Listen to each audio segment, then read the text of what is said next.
Stars, welcome back. இப்பதான் அவர் Ajith Kumar. But இதுக்கு முன்னாடி நம்மள மாதிரி ஒரு சாதாரண மிடில் கிளாஸ் பையன் தான். அவரோட இன்ஸ்பிரேஷன் லைஃப் ஸ்டோரியை பார்க்க போறோம். ஸோ இதுல இருந்து நீங்க என்ன எடுத்துக்கணும்னு வீடியோ எண்டில் சொல்றேன். ஸோ சப்ஸ்கிரைப் பண்ணிருக்கேன். 2024 இருக்கோம். இப்போ உள்ள வேர்ல்டு எப்படி ஓடிட்டு இருக்கு, எவ்வளவு ரன் ஆயிட்டு இருக்கு, எவ்வளவு டெக்னாலஜி வளர்ந்துட்டு இருக்கு, நாடு எங்கேயோ போயிட்டு இருக்கு அப்படின்னு சொல்லிட்டு உங்களுக்கு தெரியும். பட் இப்போ உள்ள சொசைட்டி ஒருத்தனை பார்க்கணும் அப்படின்னு சொல்லிட்டுனா அவனோட அப்பியரன்ஸ் வச்சுதான் ஜட்ஜே பண்றாங்க.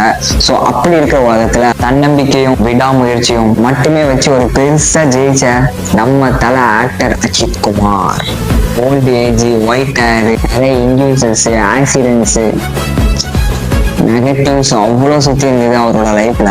எல்லாத்தையுமே அவர் அடிச்சு நாக் அவுட் பண்ணி அவர் இந்த நிலைமை இப்போ வந்து நிற்கார் அப்படின்னா ஜஸ்ட் அவரோட டேட் கொல்கத்தா, அவரோட மாம் பல்லக்கால், அண்ட் தென் அவரோட ஹையர் ஸ்டடீஸே வெறும் 10th மட்டும்தான். அண்ணுக்காக சொல்லலை, நல்லா ஷார்ப்பா கேளுங்க.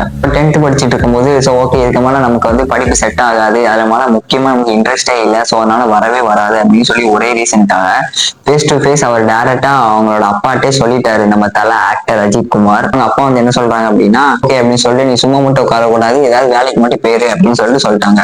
ஸோ நம்ம தலை ஆக்டர் அஜித் குமாரும் முதலா போன வேலை என்ன அப்படின்னா பைக் செட்ல மெக்கானிக்கா போனாரு. ஸோ அங்க நல்லா ஒர்க் பண்ணிட்டே ஸோ அடுத்து நமக்கு நிறைய இன்னும் கொஞ்சம் நமக்கு கொஞ்சம் மணி ஏர்ன் பண்ணும் அப்படின்னு சொல்லிட்டு அதுல இருந்து அடுத்து ஜம்னாரு. அடுத்துல இருந்து ஜம் அப்படின்ட்டு எங்கெங்க கிடைக்கிறோ அங்கங்க வேலை கொஞ்சம் கொஞ்சமா பெட்டர் டு பெட்டரா சேலரி எக்ஸ்பெக்ட் பண்ணி அவர் இன்னும் ஹார்ட் ஒர்க் போட்டு அடுத்தடுத்த வேலைக்கு மூவ் ஆன் பண்ணிட்டே இருந்தாரு. ஸோ அப்படிலாம் போயிட்டு இருக்க அப்புறம் தான் அவருக்கு வந்தது. ஸோ இது என்ன அப்படின்னா மாடலிங்.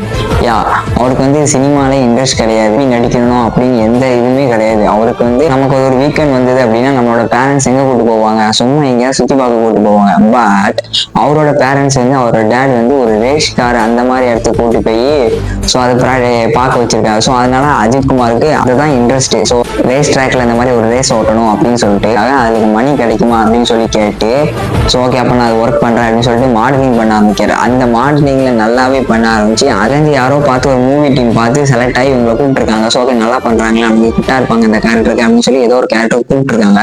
ஸோ அந்த படத்துக்கு அவர் சைன் போடுறாரு. எவ்வளவு எக்ஸைட்மெண்டா இருக்கும், எவ்வளவு ஹாப்பியா இருப்பாரு. பட் அங்க ஒரு ட்விஸ்ட் என்ன அப்படின்னா படம் எடுத்த டைரக்டர் வந்து சம் ப்ராப்ளம்ஸ் அப்படின்னால அவர் வந்து டெத் ஆயிட்டாரு. ஸோ அதனால படம் ஸ்டாப். ஸோ அதுக்கப்புறம் என்ன பண்ணலாம்னு யோசிக்கும் போது அப்புறம் அப்படியே படம் அவருக்கு கேன்சல் ஆனதுக்கப்புறம் எல்லாருமே டிப்ரெஷன் போயிடுவாங்க. பட் அவர் டிப்ரெஷனாவே ஆகவே இல்லை. ஸோ அதுக்கப்புறம் இன்னும் கொஞ்சம் ட்ரை பண்ணி ஒரு தெலுங்கு படத்துக்கு போகாது. ஸோ அங்க ஒரு 3 படம் பண்ணாரு. பட் அந்த 3 படமே ஃபிளாப் ஆயிடுச்சு. ஸோ அதெல்லாம் எதுவுமே பண்ணாம அது முக்கியமான என்ன பிரச்சனை அப்படின்னா அந்த 3வது படத்துல பண்ணும்போது லாஸ்டா ஒரு ஸ்டாண்ட் சீக்வன்ஸ் நடந்துக்கும்னு நினைக்கிறேன். அங்க ஆக்டர் அஜித் குமாருக்கு வந்து ஒரு பைக் ஆக்சிடென்ட் பெருசாவே 1 இயர் பெட் ரெஸ்டாகவும் ஸோ 2 இயர்ஸ் மெடிசன் எடுத்துக்கணும் அப்படின்னு சொல்லிட்டு எங்கேயுமே நீங்க நகரவே கூடாது அப்படின்னு சொல்லிட்டாங்க. ஸோ அதுக்கப்புறம் வீட்லயே இருந்து ரெஸ்ட் எடுத்தாரு.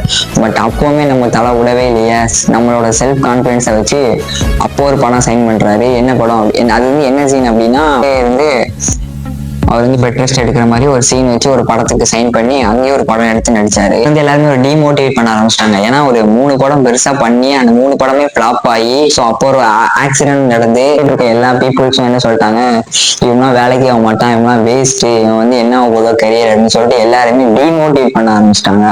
பட் ஸ்டில் அவர் வந்து எந்த இதுவுமே மைண்ட்ல எடுத்துக்காம இவங்களெல்லாம் நம்ம வேற மாதிரி பேசணும் அப்படின்னு சொல்லிட்டு செல்ஃப் கான்பிடன்ஸ்ல வேற மாதிரி போய் உலகம் எவ்வளவுதான் நம்மளை ஒருத்தனை வந்து அடிச்சாலும் உங்களோட பேஷன் எது நீங்க கண்டுபிடிச்சு ஸோ வாழ்றது வந்து ஒரு முறை தாங்க. ஸோ அதை மாதிரி நல்லபடியா வாழ்ந்துடணும், திருப்தியா வாழ்ந்துடணும். அண்ட் தென் யாருக்குமே எந்த ஒரு விதத்திலையும் நம்மளால மற்றவங்க லைஃப் எந்த இதையும் பாதிச்சிடக்கூடாது. ஸோ அதை நான் வந்து எப்பவுமே நான் நினைச்சிட்டே இருப்பேன், ஃபாலோ பண்ணிட்டு இருப்பேன். சப்போஸ் நான் நினைச்சு பாருங்க, உங்களால ஒரு ஹெல்ப் பண்ண முடியும், பட் நீங்க ஒரு ஹெல்ப் பண்ணல. ஆனால் நீங்க இந்த ஹெல்ப் பண்ணியிருந்தா அவங்க வந்து நல்லாவே வாழ்ந்திருப்பாங்க. பட் அந்த நீங்க ஒரு ஹெல்ப் பண்ணவே இல்லை அப்படின்னா அவங்களோட லைஃபே தொலைச்சிருப்பாங்க. ஸோ அப்படி இருந்தா உங்களோட லைஃப் உங்களோட மனசு ரொம்பவே ஹெல்த்தியா feel பண்ணும்ல. Absolutely.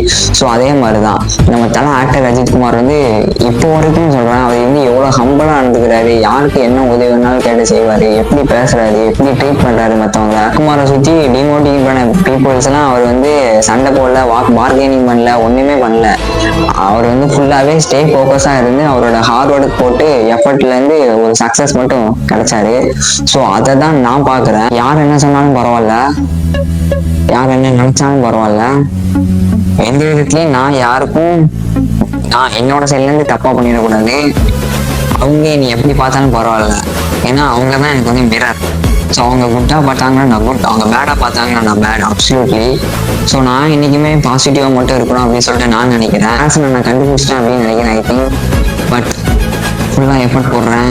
I have success it's very soon. என்ன சொன்னாலும் சரி பரவாயில்ல, எவ்வளோதான் என்ன செஞ்சாலும் பரவாயில்ல அப்படின்னு சொல்லிட்டு அவர் மேலே வச்சிருந்த ஒரே கான்ஃபிடன்ஸ்னால தான் இப்போ அவர் ஆக்டர் தலை அஜித் குமார் அப்படின்னு சொல்லிட்டு ஊரே அவர் தூக்கி வச்சு கொண்டாடுது. தப்பு இல்லைல்ல. ஏன் லாஸ்டா அஜித் குமார்கிட்ட இருந்து நீங்க என்ன எடுத்துக்கணும் அந்த நான் என்ன எடுத்துக்கிறேன் அப்படின்னு சொல்லிட்டு நான் சொல்லிடுறேன். Hard work, confidence, smart work, positive. So subscribe பண்ணி மறந்துடாதீங்க.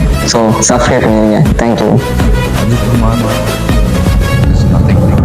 ரொம்ப பிடிக்கும். எனக்கு ரொம்ப பிடிக்கும். தலை பிடிக்காத யார் இருக்கா? எல்லாருக்குமே பிடிக்கும்.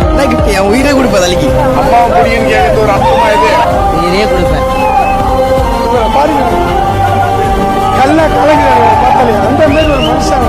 அம்மா அப்பாக்கு அப்புறம் அஜித் அதை மட்டும்தான், யாரும் அந்த இடத்துக்கு வர முடியாது. ஒரு ஃபேன்ஸாக ஒரு கிஃப்ட், அதோட பெரிய கிஃப்ட். அவரால் முடியுதுன்னா உங்களால் ஏன் முடியாது? மழை வர்றதுக்கு மரம் இருக்கும் அப்படின்னா ஃபெயிலியருக்கு சக்ஸஸ் இருந்தே ஆகணும்.